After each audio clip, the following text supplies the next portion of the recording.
हरे कृष्णा। जगत गुरु श्रीला प्रभुपाद की जय। यदि तुम अपनी जीभ से हरे कृष्ण मंत्र का कीर्तन करो और जीभ से प्रसाद खाओ तो मात्र ये दो कार्य करने से तुम्हारा जीवन पूर्ण हो जाएगा। लंदन 12 जुलाई 1973। जगत गुरु श्रीला प्रभुपाद की जय।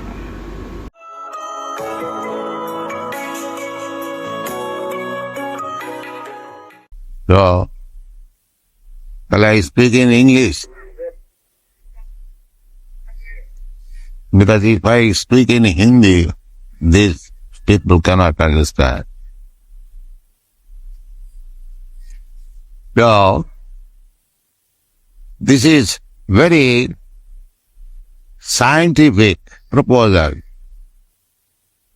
How these material elements, earth, water, fire, air, sky, and subtle material elements, mind, intelligence, and ego, are growing from Krishna. But if we give little attention, it is not very difficult to understand. Just like you sow one little seed on the ground, just like a banyan tree. Gradually, that seed becomes a very big banyan tree. So, matter does not produce living energy. From the living energy, the matter is produced. That is the fact. The theory that Buddhist theory, they say that living symptom grows under certain condition of material combination. That is not the fact. We don't find such thing. Then the scientist would have been able to produce life in the laboratory by combination of matter and chemical. So far, it has not been possible, neither it is possible at any time. Because from Bhagavad Gita, we understand that two energies are working. Material energy and the spiritual energy. Here is the description of the material energy. Bhumi rapo nalo vayu. In the next verse, it is clearly said that aparayam, all these material energies, they are inferior quality. And besides these inferior quality material elements, there is another prakriti or nature, jivabhut, that is living entity, Mahabhat. Jaya idam dharjati jagat. Practically, the spiritual energy is maintaining this cosmic manifestation, not the material energy. Unfortunately, the material scientists, they do not understand it, and they put different theories that from matter a spiritual energy grow. No, that is not that. The practical example is just like this body. This body is produced when the living entity is there within the womb of the mother. The living entity is injected through the semina of the father within the womb of the mother.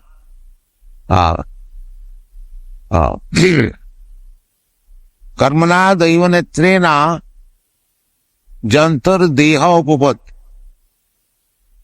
According to our karma, we are put into the seminar of a particular type of father, and the living entity is injected in sex life within the womb of the mother. And if there is no disadvantage for the living condition of the living entity within the womb of the mother, then it grows body. The modern contraceptive method is to destroy the favorable condition for the living entity. It is not allowed. The living entity does not die. Na jayatana mriyateva. Living entity has no death. But because a living entity ordained to live under certain condition in the womb, and that is checked, that is violating the order of the Supreme.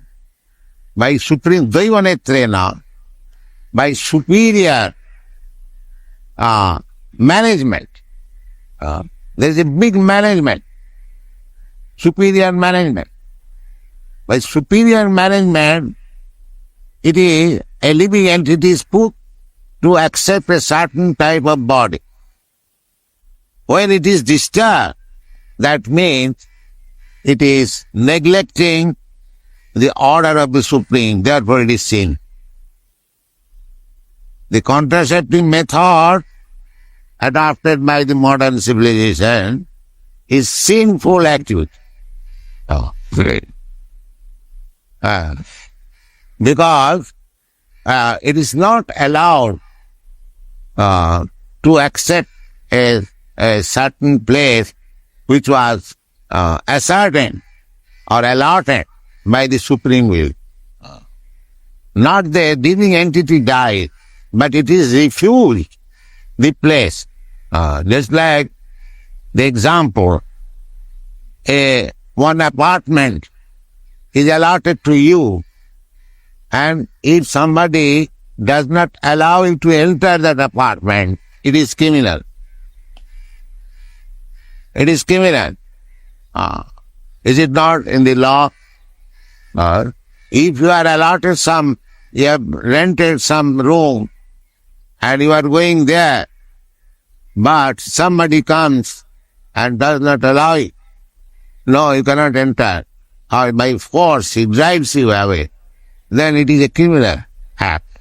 So there are so many certain laws of material nature or God, we do not know it. Therefore, we are committing simply sinful life. And sinful life means godlessness. That is also described in the Bhagavad Gita. Namang duskitinam mudha. Duskitinam. Because they are always engaged in sinful activities, and mudha, rascal, ignorant, without any knowledge of the laws of nature or laws of God. Namang duskitinam mudha. Prapatante naradhama. Naradhama. In the human form of life, there is a chance of understanding or knowing all these laws of God and nature. It is not difficult. Everything is described in the literature, Vedic literature. Simply we have to read it and know it. Just like what I am explaining to you, how a living entity develops a material body, not that I have experimented in the laboratory or I am a great scientist, but I take it from the Vedic literature. It is clearly written there, Karmana Daiva Netrena Jantar Deha Upavatti. How a living entity develops his material body, that is described in the Srimad Bhagavatam. So we can read it, we can learn it, then we understand the science of different bodies. There are 8,400,000 species of bodies. So, the knowledge is there. Here also, the same thing. The Supreme Personality of Godhead, Krishna, claims that all these material energies, all these material elements, moving upon an abhayu, Hangamana Buddhi River, they are my energies. So, as we produce this body by our energy, as soon as we are blessed in the womb of our mother, then we develop our body. Therefore, this is a fact. Just like if a child is born dead, it does not grow body, because the soul is now gone from the body. Therefore, the conclusion is that the spirit soul is the basic principle for growing matter. Not that from matter a living symptoms are grown. That's not the fact. From the living body, from the living entity, this matter grows. We have got so many instances, just like from the seed of a banyan tree, a big tree grows. And Krishna says, Bijoham sarvabhutanam. I am the beads, I am the seed. I am the seed. He claims to be the seed. So, why not, when he says that these material elements are my energies, so what is the difficult to understand? Just like this material body, it has grown up out of my energy. I am a fragmental, spiritual spark, part and parcel of the Supreme. I am the same quality, but very, very small. That smallness is also described in the Vedic literatures. Isagras satobhagasya satodha palpitasat jiva bhagas abhigyeyo sanantaya kalpat. The dimension of the living entity is there.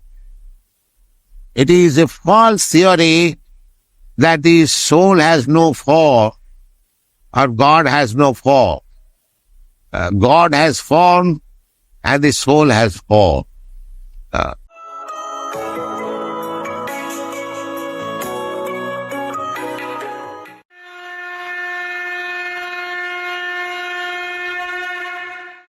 हरे कृष्णा।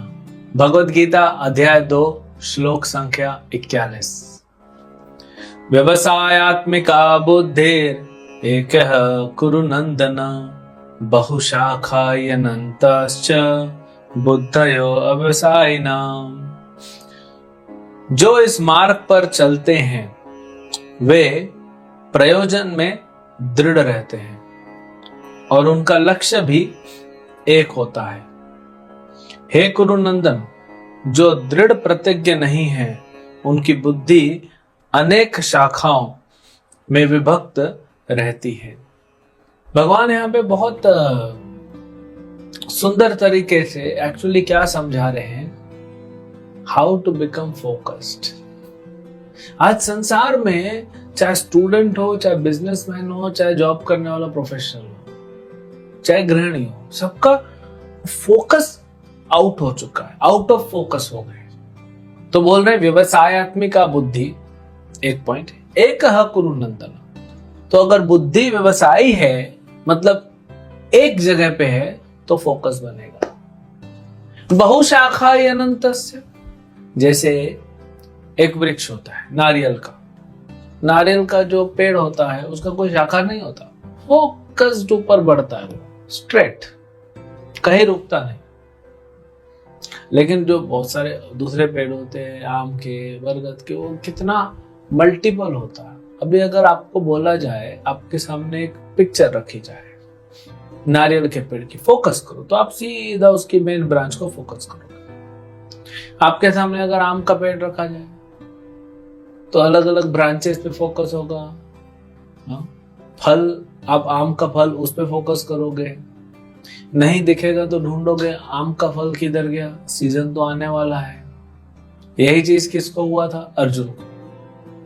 जब द्रोणाचार्य ने परीक्षा रखी कि चिड़िया रखी पेड़ पे नकली लकड़ी की, उसकी आंख, तो सबसे पूछे, भीम से पूछे क्या दिख रहा है भीम? बोले पेड़ दिख रहा है।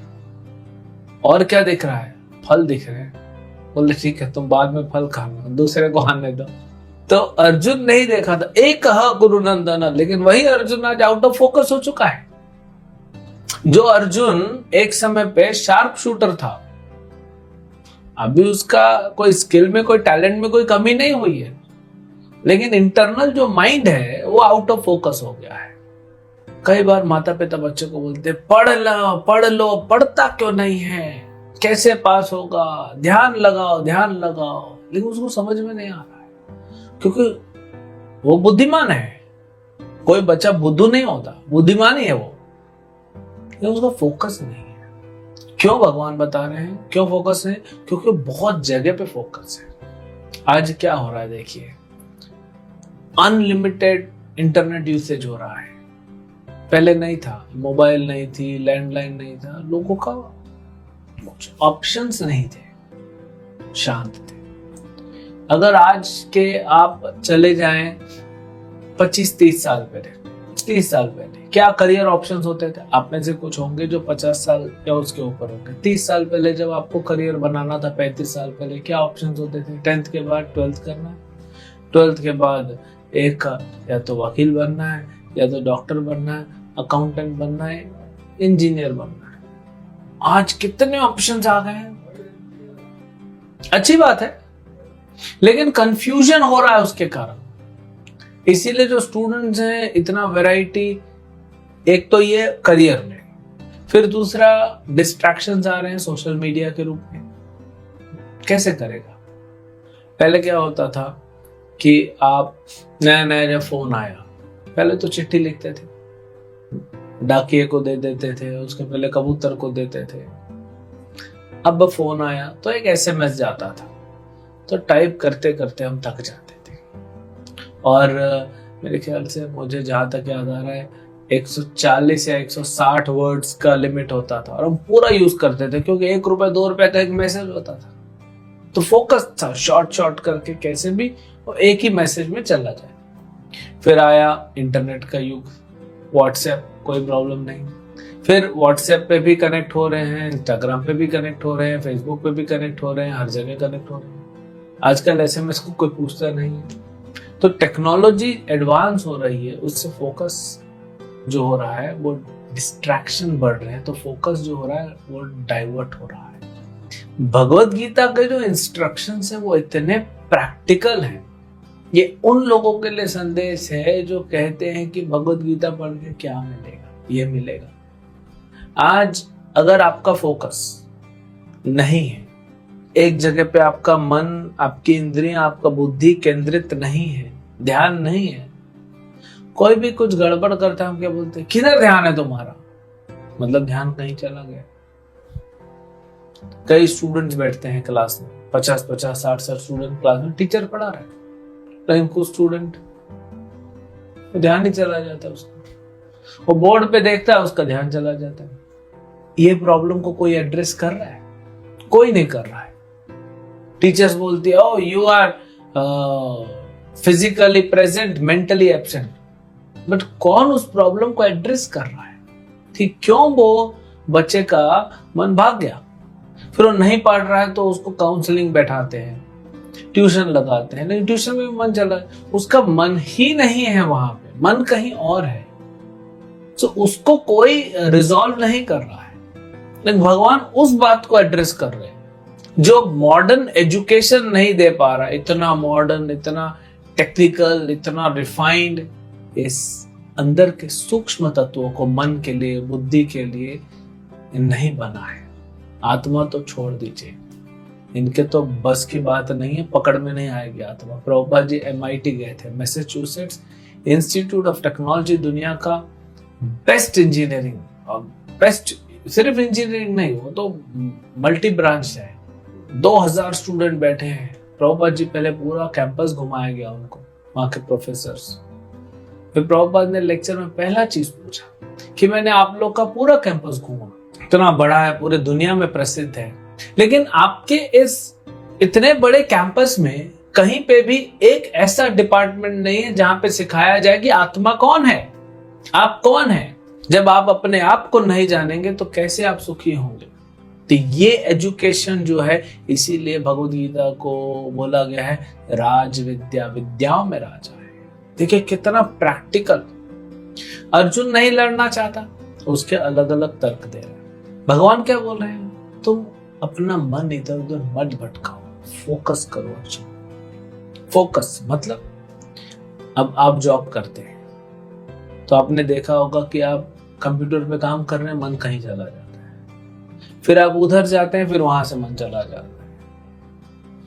मंडे टू फ्राइडे हमको लगता है सैटरडे आएगा तो मैं ये करूंगा, संडे आएगा तो ये करूंगा, सैटरडे संडे आता है फिर आपको और कुछ करना होता है, फिर और कुछ करने जाते हैं, फिर मन और कुछ चला जाता है।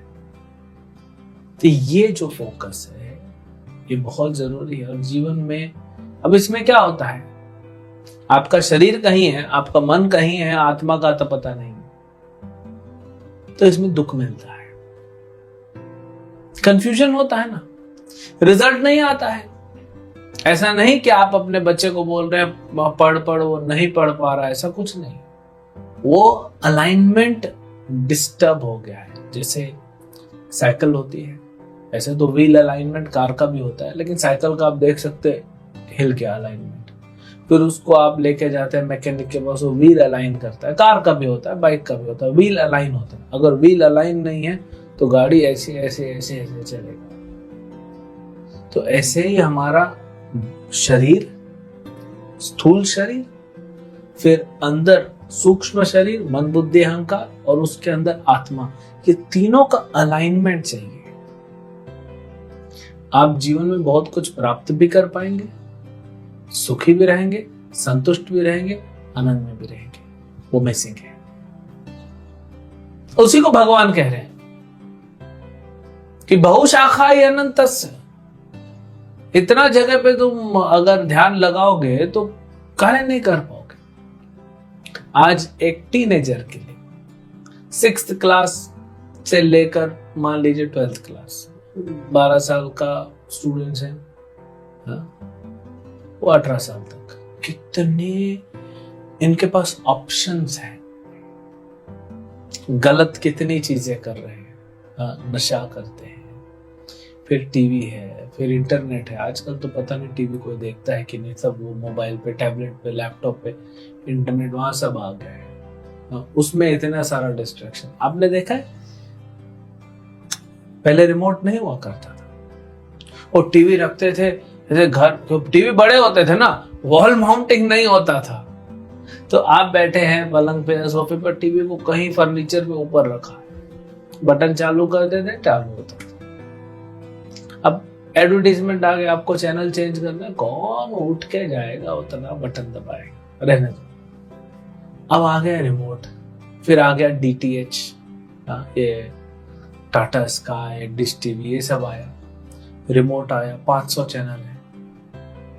अब देखते हो हाथ टिकता नहीं है, मोबाइल पे रहे तो टप टप टप टप टप टाइपिंग करना है, रिमोट पे रहे तो चेंज करते रहते चैनल, एक जगह पे टिकता ही नहीं है। इस प्रॉब्लम को कोई एड्रेस नहीं कर रहा है। आप सोचिए, या आप, या घर में आपके बच्चे, या बड़े, कोई भी हो, आप देखिए चैनल फटाफट चेंज कर रहा है। मतलब क्या है, आजकल यू नो बोलते हैं ना, वो जो आपका ध्यान है वो बहुत स्पैन छोटा हो गया, अटेंशन स्पैन। 30 सेकंड से ज्यादा कोई वीडियो पलट दो, 20 सेकंड पलट दो। इससे हम और क्या होते जा रहे हैं, हम अंदर अपने सिस्टम को स्टेबिलिटी न दे के इंस्टेबिलिटी दे रहे हैं। अब जो बच्चा 20 सेकंड के बाद वीडियो नहीं देख पा रहा, उसका माइंड टिक नहीं रहा है, अटेंशन स्पैन इतना कम हो गया, उसको आप बोलोगे 45 मिनट का लेक्चर, 1 घंटे का लेक्चर अटेंड करेगा? इम्पॉसिबल, असंभव है ये। अब बोलोगे उसका ध्यान लगाएगा? नहीं लगेगा। तो ये पूरा कल्चर शिफ्ट हो गया। अब कैसे लगेगा ध्यान? योगा, मेडिटेशन, लेकिन सबसे सुंदर आप करके देखिए, हरे कृष्ण महामंत्र। आपको मन को नहीं पकड़ना है, मन भागने दीजिए पूरे ब्रह्मांड में। आप सिर्फ हरे कृष्ण कृष्ण कृष्ण हरे हरे, हरे राम राम राम हरे हरे सुनिए। आप देखेंगे मंत्र का शक्ति। जैसे कालिया के ऊपर कृष्ण ने हर फन पे नाच नाच के उसका पूरा जहर निकाल दिया, उसका खून निकल गया, अहंकार निकल गया। ऐसे मन जो फुदक रहा है ना, इधर उधर भाग रहा है, बंदर जैसे एक पेड़ से दूसरे पेड़ जाता है। ये मंत्र में इतना शक्ति है, कृष्ण से अभिन्न है, ये मन को पकड़ के लाएगा। इसीलिए हम सारे स्टूडेंट्स को यही सलाह देते हैं, चाहे वो क्लास 1 में हो, चाहे वो पीएचडी कर रहा हो, कि आप पढ़ने बैठ रहे हैं, उसके पहले 10 मिनट 15 मिनट चैंटिंग कीजिए। आप 1 घंटा पढ़ने बैठते हो, ध्यान 55 मिनट नहीं लगता है, 5 मिनट ध्यान लगता है। आप 10 मिनट 15 मिनट ये हरे कृष्ण मंत्र जब बाकी 45 मिनट आप 100% एफिशिएंसी से काम कर सकते हो। यही होगा फिर एक कुरु नंदन, फोकस रहेगा। जब फिजिक्स पढ़ रहा हूं तो आधा घंटा फिजिक्स ही पढ़ूंगा, मन इधर उधर नहीं जाएगा। एक एग्जाम लिख के आ गया, अब अगले एग्जाम की तैयारी करना है तो पिछले एग्जाम का नहीं सोचूंगा, और एग्जाम लिखते वक्त कल वाले एग्जाम का नहीं सोचूंगा। ये है फोकस। तो ये भगवान यहाँ पे हमको सिखा रहे हैं। आगे आने वाले सेक्शंस इसी पूरा फोकस रहेगा। फोकस पे भगवान थोड़ा सा ध्यान देंगे, उसको हम आगे चर्चा करेंगे। हरे कृष्ण।